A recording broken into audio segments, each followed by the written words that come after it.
সমস্ত আউলিয়া বুজুর্গ পীর মাশায়েখ তাসাউফ তাজকিয়ার যত মেহনত করে, আধ্যাত্মিকতার যত মেহনত করে, মানুষের অন্তর পরিশুদ্ধ করার যত মেহনত করে, তন্মধ্যে সব তরিকা, সব আউলিয়া বুজুর্গদের একটি সবক আছে মুরিদদের প্রতি।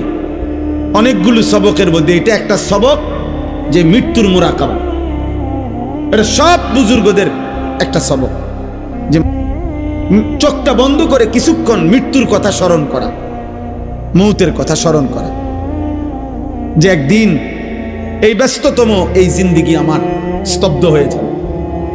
নবীজি সাল্লাল্লাহু আলাইহি সাল্লাম বলছে, আকসিরু যিকরা হাদিমিল লাযযাত, আমার উম্মত এই জিহ্বা যেটা আজকে তোমাকে হাজারো আইটেমের স্বাদ বলে দেয়, গরুর গোশতের আলাদা, খাসির গোশতের আলাদা, মুরগির গোশতের আলাদা, হরেক রকম মাছের স্বাদ আলাদা, একদিন সত্য সত্য এই জিহ্বা স্বাদ স্তব্ধ হয়ে যাবে। তোমার চোখের পলক, হাতের স্পন্দন, হৃদয়ের স্পন্দন সব ঠান্ডা হয়ে যাবে, স্তব্ধ হয়ে যাবে। সেই মৃত্যুকে বেশি বেশি স্মরণ করো, যে মৃত্যু তোমার জিহ্বার স্বাদ বন্ধ করে দিবে, যে মৃত্যু তোমার চোখের পলক নিভায়ে দিবে, যে মৃত্যু তোমার হৃদয়ের স্পন্দন স্তব্ধ করে দিবে। আল্লাহ নবী সাল্লাল্লাহু আলাইহি ওয়াসাল্লাম বলছেন।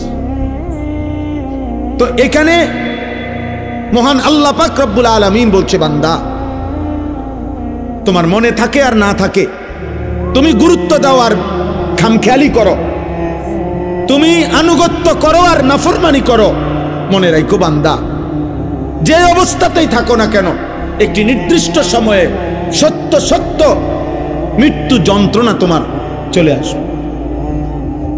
প্রত্যেক মানুষের, আমার ভাই আমি দেরি করব না, অল্প সময় তর্জমা বলতে বেশিক্ষণ লাগবে না, এই মূল কথাটা বুঝাইতে চাইছো।